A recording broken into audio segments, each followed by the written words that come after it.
Hello and welcome. And for those who have been with us before, welcome back. We're so happy that you are spending this time with you. I am Sharon Pinder, President and CEO of the Capital Region Minority Supply Development Council and operator of two MBDA centers, the MBDA Business Center, Washington, D.C., and the Federal Procurement Center, the only one of its kind in the country, by the way. We're servicing the greater Washington area. That's Washington, D.C., the state of Maryland, and Northern Virginia. Welcome again to our HotChat podcast, Minority Business Connection, Season 1, Episode 4. And this episode, we have the one and only David Gardner, co-founder of the Motley Fool. Today, we'll learn more about his company and how they've helped millions of people obtain financial freedom by investing. We wanted to have this financial freedom investment conversation today because guess what? April is financial month. And so this conversation will be insightful and informative, and sit back and relax and stay tuned. More importantly, it's our mission to continue to feature dynamic one-on-one conversations with CEOs, contracting officers, minority businesses, supply diversity professionals, and procurement leaders from some of the leading companies in America via our HotChat podcast discussions. We will highlight the challenges, success stories, resources, and opportunities that exist for our vast network of MBEs, and we will spotlight our corporate partners who share our vision to help drive economic development, equality, and inclusion within their organizations. But more importantly, we want to hear from you because you are the drivers of topics that we can curate, so we know that it's important. And you can always visit our website to find out all the dynamic things that we've done with this podcast and webinars and newsletters and others. And that's www.CRMSDCcares.com. And again, we have content coming your way. Follow us on our social media at CRMSDC. And again, welcome. I want to go ahead and bring up David Gardner, co-founder and chief rule breaker. But before we get into a conversation, David, you know what I have to do? I know you can appreciate this, right?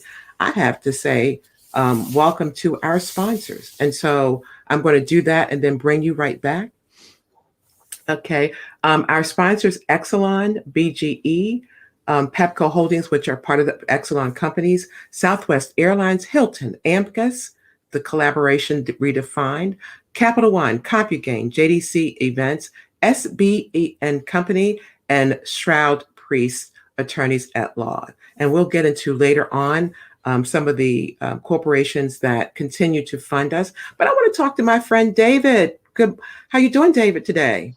I'm doing really well. Thank you, Sharon, so much for having me today. And it's a delight to see you. You look great. Oh, and so do you. I appreciate that. Ladies and gentlemen, David Gardner is co-founder and chief rule breaker. I love that, at Motley Fool, a financial services company. He started in 1993 alongside with his brother Tom. And Shakespeare, the court jester or fool, was the one person who had the license to speak the truth to the king and queen. In the same way, the Motley Fool has been speaking truth, I like that, truth to power, to Wall Street for 26 years, empowering millions of people to take control of their financial lives. We want to talk about financial freedom. The company's purpose is to make the world smarter, happier, and richer. As chief rule breaker, David wears many hats, and I hope he wear that hat for us today, including investor, podcaster, author, and lecturer. David has developed his own style of investing called Rule Breaker Investing, which seeks to invest ahead of the crowd in the most innovative companies of our time and continue to hold shares well after the crowd has sold. You have got to give us the secret sauce. He is the recipient of UNC's prestigious Distinguished Young Alumni Award. He loves games of all kinds, especially board games, having a collection of hundreds of them, which the Gardners have played a lot over the years with their 3 children. David served on the Individual Investor Advisory Committee for the New York Stock Exchange for 15 years and the Folger Shakespeare Library Board for 10 years. He's currently on the board of directors of the Conscious Capitalism Institute and is a graduate, yay, yay, yay, of the best class ever of Leadership Greater Washington, signature class of 2019. And again, thank you, David. Thank you, Sharon. Thank you for reading all the way through that. I hope nobody fell asleep, but it is a motley array of things that I'm interested in: conscious capitalism, leadership, Greater Washington, the DC area, my native city, and investing. And thank you for your interest. It is Financial Literacy Month, as you mentioned, so we should talk about that some today. What do you want to start with? Let's talk about what's real, right? We're sitting the day after the verdict has been brought in, where the policeman was convicted on all 3 counts. And just wanted to get, I can't start this day in this conversation without talking about the impact. And what we do for a living in terms of the support of minority businesses. That's what we're all about. And so we look at the minority community, we look at the minority business community, we look at the impact on the country in terms of racism and those things. I just wanted to get a perspective from you. What did you walk away? Because, we have our leadership trust kind of conversations. What did you walk away with yesterday? Because I walked away with a feeling of mixed feelings, right? It was one of that, it was a painful way of getting justice. The sacrifice, I don't want to call it the sacrifice of somebody's life, but somebody had to die to get it. And then, but what did you feel about it? Well, I've always thought that one of our core values as a nation is justice. And I think that justice was served yesterday. And there was a lot of angst, a lot of anxiety. I even think from our president, he was a little worried about what the jury might do. And if the jury went the other way, what that might do to the country. So I think that there's a little bit of a calming effect a day later. I feel that a little bit. But most of all, we're reminded of the importance of justice. And, I think that clearly there have been systemic forms of injustice that are present today that have been around for a long, long time. I wouldn't just say in America, by the way. I think it's true of humanity worldwide, but we saw it front and center, especially over the last 18 months. And in my case, I never recommend any companies that make guns. I don't like guns. And I wish that we were using non-lethal forms of law enforcement. That's another thought that I had. Doesn't really pertain to George Floyd. It's just a more general thought. But it does remind me that what we do as business people and how we invest our money shapes the future. And so what we're doing and what we're thinking really does matter. When you buy shares of a stock, you are helping that company. So make sure you're helping the right people and the right businesses. And of course, I'm a huge fan of business, and I'm just delighted to be joining in with this conversation with you, Sharon. And the hard work that you're doing in the greater DC area and beyond to help and support minority businesses. And I appreciate you. And you made a very, very good point, because I think about what happened in Georgia and then the impact of those companies that have said we're pulling out. But you're very right in terms of where you spend your money counts and what the culture and the values of those organizations and how that's reflective. So I love that, love that. And I also wanted to mention, because you and I had a conversation over the summer, because you wanted to take an in-depth look at your own organization and to make sure that it was intent on the values that and the culture as the person in charge as relates to diversity. And so can you talk a little bit about that? Sure. Well, Sharon, thank you very much for your contribution.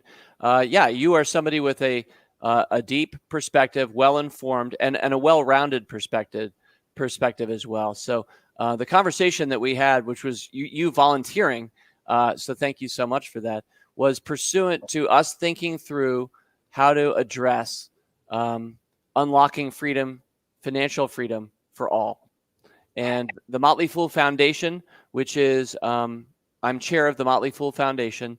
It is our not-for-profit foundation dedicated to figuring out what is wrong with society and how can we fix that? Why doesn't everybody have financial freedom?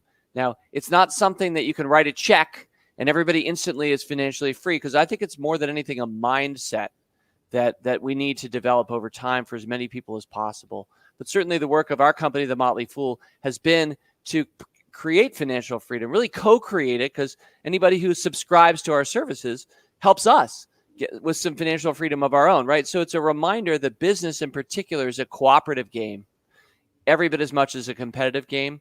And so, Sharon, you were helping us think about who are the people that are probably most worthy of support. I think about, the Motley Fool and our efforts, not for profit, are not going to be that successful if we're going for the poorest of the poor. I have a heart for those people. I certainly have made donations in that regard. But for the Motley Fool, it's people near the tipping point, people who are coping, but not quite there. And so you were helping us see the importance. You think about minority businesses. That's a great description for a lot of people. They may have financial freedom or they may be near. And those are the people that I think we can best support at this time, because once you tip them over, then all of their families and friends and their networks get enriched as well. So that was some of it. And the last thing is just that our own corporate culture at the Motley Fool, which means so much to us, we know that we need to diversify more in terms of how we look and feel as a company. I'm proud to say we've had a majority female board of directors for several years now. So that's something that we've gotten pretty good at. But inclusion, diversity, we're proud that the word Motley right in the middle of our name means diversity. It was the garment worn by fools, the court jesters wearing those ragtag quilts, many colored patches. Motley means a lot to us. So you are helping us think through the future, and thank you. No, thank you. Thank you for putting yourself out there. So 2 questions that readily come to mind. Tell us about when you and your brother, because I'm always interested in talking with entrepreneurs. Tell us about when you and your brother decided to create the Motley Fool.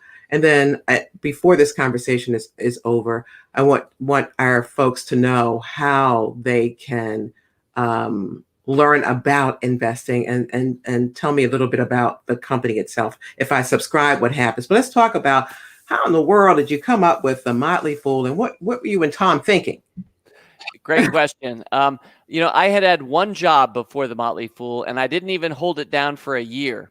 And I wasn't enjoying it very much because I was writing for a financial newsletter, but it was deadening work. Any kind of creativity that I brought would be edited out and changed. And I wasn't thriving there. So I stepped away from that job.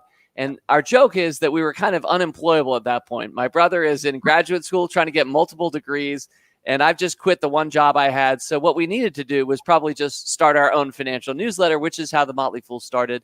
As a financial newsletter, we often say, Sharon, for our parents' friends, they were the only ones willing to pay us $48 a year at that time. Our peers certainly were not going to be doing that. So we were generously supported by our parents' friends there that first 6 or 8 months. But this was 1993.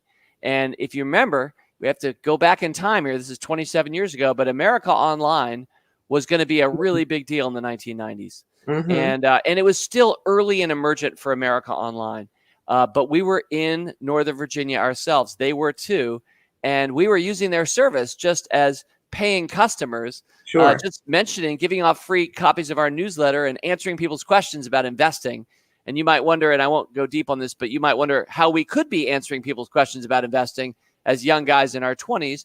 And the answer is that we were raised by a father who loved the stock market. And, okay. we would go to the Safeway in Washington, D.C. near our house, and he'd say, hey, kids, look, chocolate pudding. We own some of the company that makes that chocolate pudding, a few shares at least. Uh-huh. Let's go get more chocolate pudding.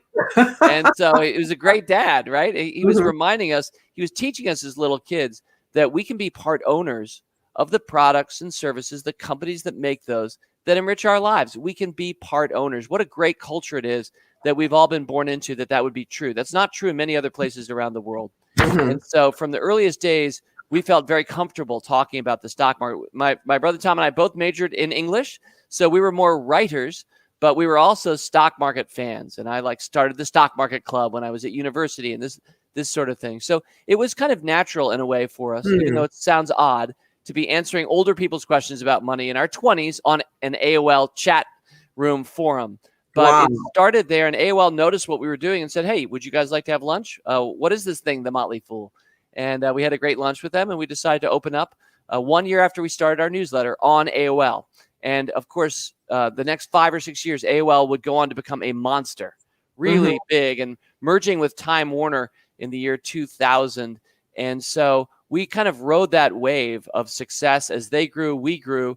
We also went independent from them. We had our own website, fool.com, which is still our website today. And so that's some of the early formation of the company. I'll say this in closing. We started kind of an uncompany. Our culture from the very beginning, if 7-Up was the uncola, we were the uncompany, because the first few people we hired, we couldn't afford to advertise our position. So who were we hiring? The answer is our fun friends from college who didn't have a job yet.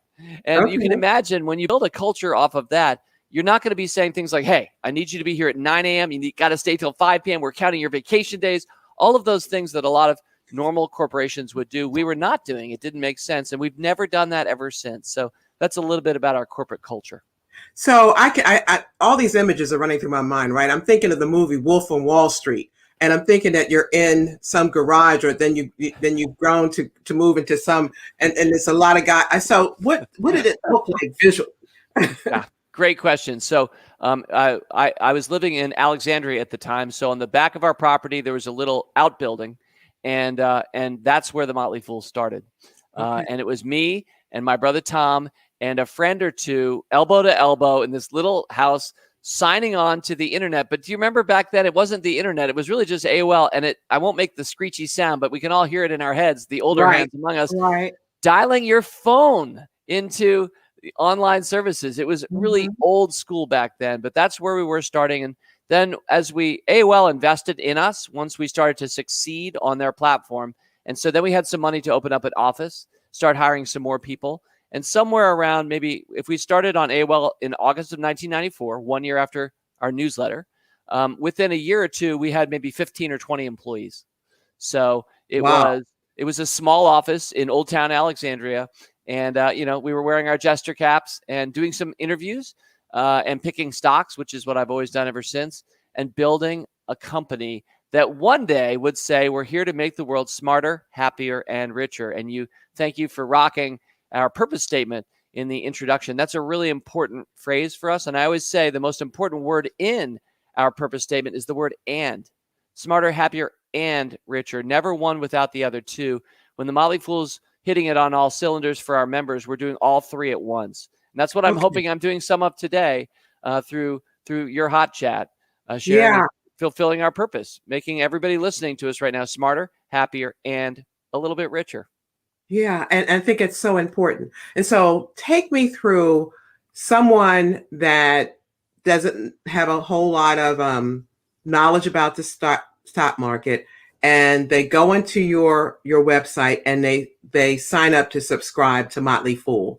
What happens? Take me through that. How do I make my first dime? Sure. So I think a lot of people discover us first through our podcasts. So here we are doing your podcast, and podcasts are a wonderful way to meet people and build a relationship, learn about Sharon and her work, the work of CRMS. And so that's a big thing for us. We have 5 podcasts, and in particular, Sharon, there's one called Motley Fool Answers. And that is one that's just there to answer your most basic questions about money. It's a weekly podcast, like all our podcasts. It's free.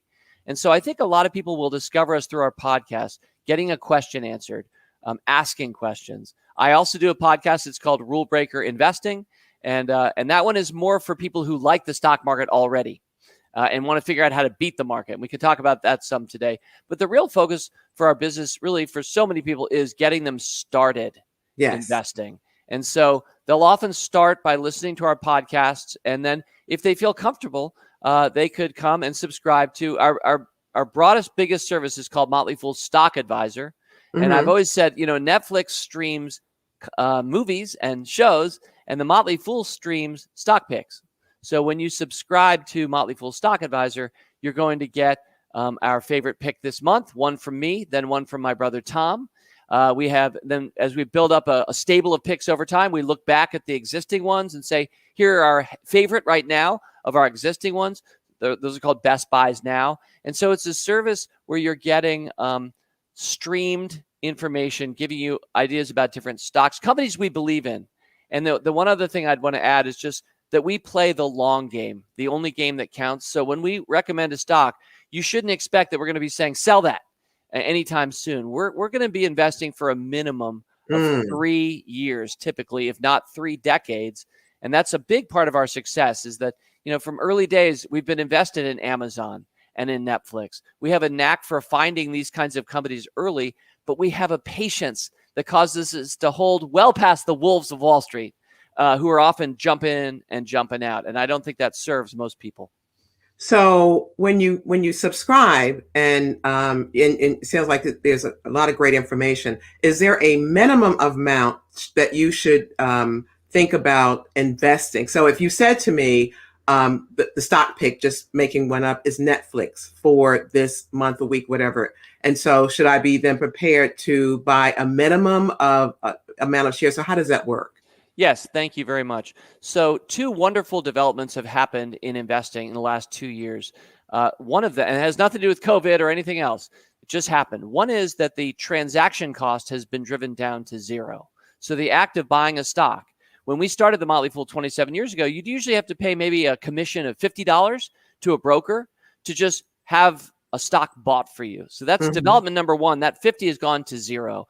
Development number two is that you can now buy fractional shares through many brokerages. And one day it'll be all brokerages. So you could either on your website for your broker, like Robinhood or Schwab, you call up Schwab, you could basically say, buy me 1/10 of a share of Amazon.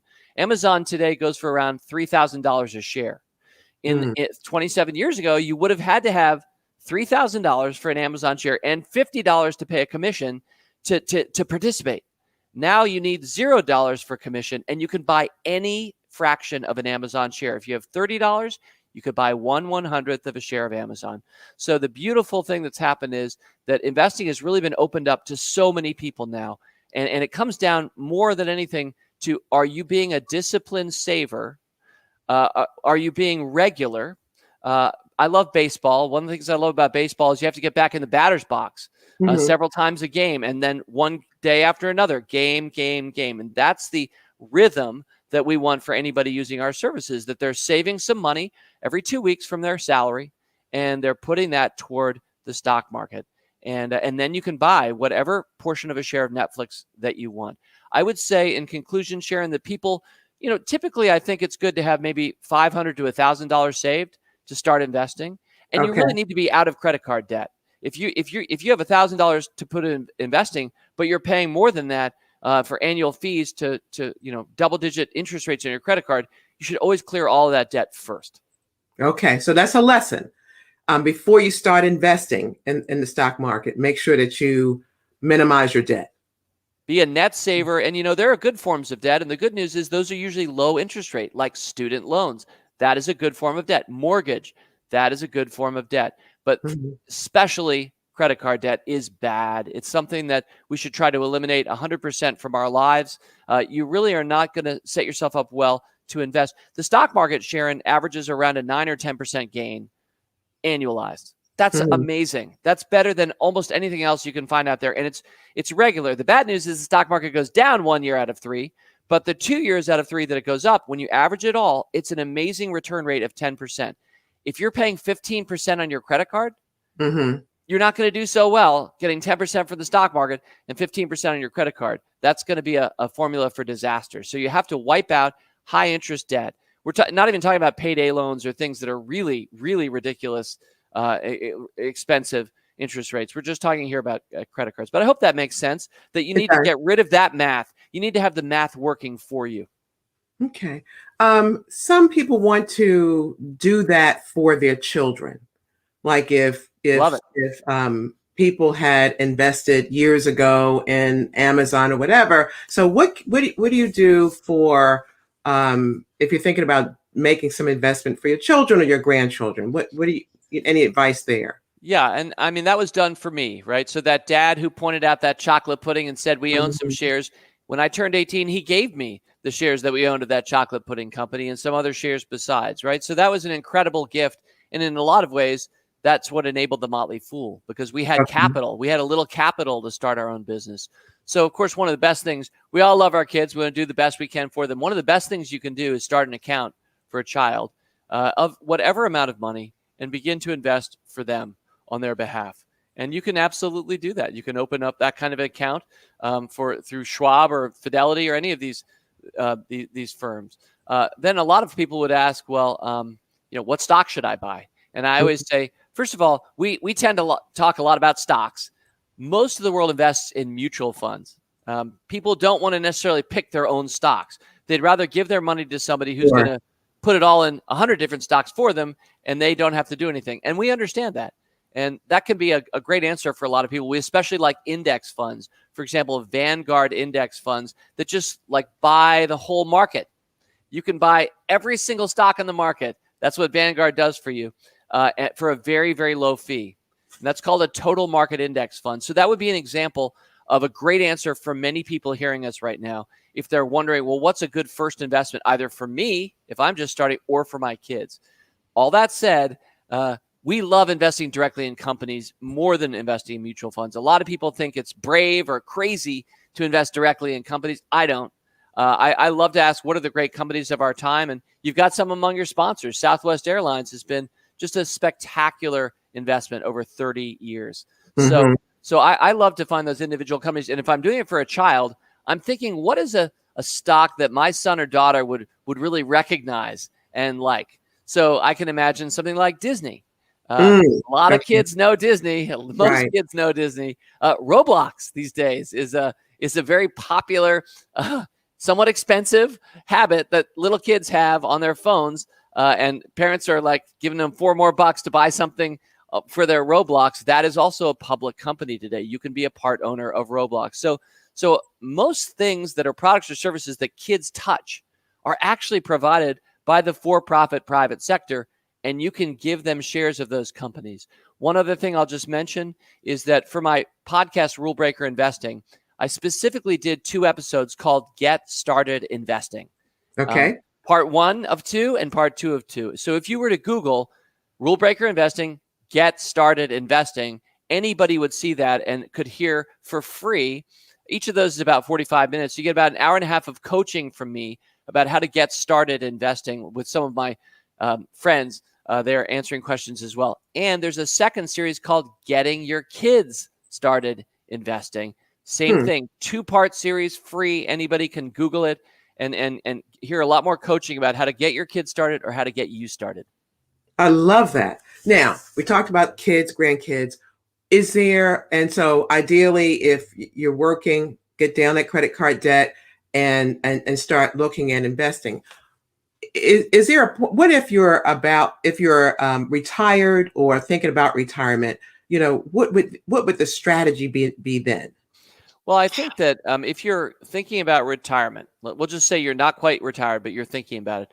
I think you need to be estimating what is the amount you'll be spending in retirement, and for how many years, reasonably, optimistically, do you think you'll be living? And so I think you're starting to do a little bit of math. Now, some people like to do math. I'm one of them. But other people don't like to do math or can't do math that well. And so financial planners or other people, I mean, if you're interested in this topic, and I think we all should be, you can Google and read for free a lot of good advice on our site and others about how to think about retirement. And it's not even a word that I use or aspire to personally, because I think we should always stay in the game. And my grandfather here in Washington, D.C. kept working into his 90s. And that's an example to me. And you might change jobs. You might dial things down a little bit, hit the dimmer switch. But I think you always want to stay engaged. I think that's why my grandfather lived so long, is because he loved what he did. So, but what stocks would you? Yeah. For somebody that's about to retire or retiring, yeah. What stocks? Yeah. So I think that there's in general there's 2 main buckets you'd want to have your money in: fixed income and then investments. So fixed income, things like bonds, bond funds, things that pay you an interest. After all, you're loaning them money when you buy a bond. They're paying you back interest. You're basically being the bank. Right. And so about half of your money typically should be there. The other half typically should be in investments, thinking about stocks or mutual funds that own stocks. And so there's a rule of I think it's the rule of 70 that you'll often see people talk about, where you subtract your age from 70, and that's the percentage of money you should have in the stock market, which means as we get older, let's say we're 65, we should have a smaller percent. Now, that's an older rule. These days, we're living a lot longer, so I prefer a rule of 100 or something like that. Subtract your age from 100, and I think that percentage, so if you're 65, you should have 35% in stocks, and 65% in fixed income. Now, there's no one size fits all for any of us. And you were in part asking me what stocks I would be invested in. And I would stay invested in the very same companies that I was invested in 10 years before or 20 years before. That is, I try to stay invested in great companies all the way through. I'm not going to change the type of company I'm invested in just because I'm at or near retirement. Excellent. This is great information for Financial Literacy Month. One other question I have for you. There will be entrepreneurs listening to this broadcast, and they have employees. As you were sitting there, as you were speaking, rather, I was thinking, what can I set up? You do your traditional 401ks and those kinds of things for your employees. But in terms of the kinds of things that Motley Fool offers, is there anything that you can recommend that employers can set up for their employees? Well, you already mentioned 401k plans, and many employers have not done that for their employees, so we should start there. I think that's a great gift that you give your employees when you create that tax-sheltered retirement program, 401k, 403b, depending on for-profit, not-for-profit. Just having a program for your employees where they can save automatically, if possible. That's the best thing to do. You never even see the money. You just say, 5% of my check goes to that thing. I don't even think it's my money, and it builds up over time, right? We should do that. The second step is, if you already have that, make sure you have good options for your employees in your retirement plan. It's one thing to have a 401k, but it's another thing if you have really good choices, like that Vanguard index fund I mentioned earlier. Some 401ks don't have. They just have they were sold by a financial company that had expensive fees and was paying itself first, wasn't necessarily a great choice or having great options. Sometimes merely lots of expensive funds, no matter which one you pick, you're overpaying the piper, right? So make sure your 401k is a good 401k. Okay. And then beyond that, I would say for all those entrepreneurs, and God bless you, you're an entrepreneur. I mean, you're the job creators in our world. The private sector is much larger than the public sector. And so every day, so that somebody has a light bulb go on over their head and decides to take a risk and start a company, that makes us all stronger. And, a lot of companies fail. A lot of small businesses have to start multiple times to really find the success. And that's part of resilience. And that's something that entrepreneurs can understand. But I would say as an entrepreneur, ask what makes sense for your company or your culture. I'll give a quick example from ours. Not everybody could do this, and it doesn't make sense for every entrepreneur, but it makes sense from us. And so it's an example. So when somebody starts at the Motley Fool, we give them $1,000, and that's theirs. And that's theirs to invest. We basically say you're working for a company that is helping make the world smarter, happier, and richer. You're here to serve others, to help them grow their prosperity. So we're going to give you some money right now, and you're going to learn investing better because you have this $1,000 than if you didn't have this $1,000. And so that's an example of something that makes sense when you think about it for our culture. I don't know that it makes sense for somebody else's culture, but for them and what they do, each of us as creative thinkers should be asking, what more could I do? And what makes sense for me and my company for my employees? I'll say this, that employee first mentality usually plays out really well in the success of companies. When you're serving your employees and they feel that, you're much more likely to succeed. A lot of businesses don't. They treat their employees as human resources, and they just try to squeeze them. Pay them as little as you can, get them to work as hard as you can, and that equals success for that kind of a company. That, to me, is not conscious capitalism. That, to me, is not a sustainable answer for all of your employees. Because if you're not treating your employees well, chances are your customers aren't getting treated very well either. So there's a really important, everything's connected view of business that I just put out. And that's probably why you have, on multiple occasions, been recognized for best places to work because of that philosophy. So good for you. Thank you. Let's talk about, and when I started introducing you, we talked about your love of games. Yes. Tell me about and are you working with some mobile apps or something, or are there some games that you're working on? Tell us about that. Sure. Well, thank you, Sharon. Yeah, I mean, to me, games are the thing that run from the earliest days of my life right through to today. You mentioned I do have hundreds of board games at home. The Gardner kids, who are not kids anymore, they're 26, 24, and 21, but they were pretty much raised on games. Okay. And to me, games are such a great way to have fun in life, keep score, And when you lose, you realize, oh, I didn't do as well as I could have. And when you have a score to tell you that, you can change it up and get better. And certainly the stock market is a great game. It's an important game. It's not just a game. By the way, game, if it sounds like a frivolous word, I never mean it that way. It's a deep, important, beautiful word for me. Stock market's a great game. Business and entrepreneurship is a great game. And so for me, games mean a lot. Yes, the Motley Fool has a mobile game called Investor Island. It is it's a fun, more gamey approach to teaching people about stocks and investing. So is that available? Yep, now? It is free right there in the App Store. It's got it's got like 4.7 stars out of 5, and it's got hundreds of reviews. So we're proud of that. And I mean, that's very much for gamers. Like, don't download the game thinking that you're going to learn the stock market from the Motley Fool. This is like a board game that happens to use. Here's my analogy. In the same way, for people who know fantasy football, they have their team, right? And they need the real world NFL data to power the game of fantasy football. Well, we use real world stock market data to power the game of Investor Island. But if you've ever played a game like Risk, where you're kind of rolling dice and trying to take over the planet, that's kind of what Investor Island is. You're trying to take over the island, but rather than roll dice, we're using real world data from today's stock market to power it. So it's kind of a mashup in the same way that Hamilton was one part American history, one part rap. It was like this unexpected mashup. That's kind of what Investor Island is like. But thank you for asking me about games. I can talk too long about games. I should probably stop talking about games, but I love games. I just want to, so if you are interested in that, go to the App Store, download Investor Island. That's right.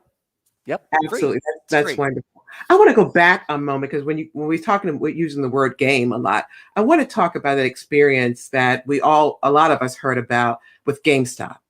Is that the name of the company, GameStop? That is indeed. Tell folks that don't remember about that and what your overall take was on that. Thank you, Sharon. I'm really glad you're asking about that, because GameStop, along with some other companies, caught the fascination of a group of investors and ended up making real headlines, like not just the financial news headlines, but like the real world news headlines. And I'm going to explain what I think about it in a sec, but I just want to say, even though I'm not a big fan of what's been happening there, and I'll explain that, I do want to say I'm always happy when the stock market makes it top of mind and gets people excited. So I like that part of it. But basically, GameStop is sort of a down and out company. I know it as a lifelong video gamer. I've certainly shopped there before. I've returned used games there before. It's a business that at various points was really a wonderful business over the last 40 years. But with the world shifting away from the bricks and mortar retailers, and you don't need to have the DVD of the video game anymore. You can just download it directly through the internet to your PlayStation. So you don't need the hard goods anymore. GameStop had really declined into almost irrelevance until a bunch of investors, almost as a joke, decided to start buying the stock. Okay. And the problem emerged that, people can, without explaining in full, people can either bet for a stock or against a stock. And when you bet against a stock, it's called short selling. And you basically profit when the stock goes down. So a lot of the bigger institutions were short GameStop. That is, they were making money as it declined over time. But when a whole bunch of people started saying, let's buy GameStop, that started sending the stock up. And that created panic among the bigger institutions that had short positions, who lost a lot of money in an overnight period, just about over a week or two.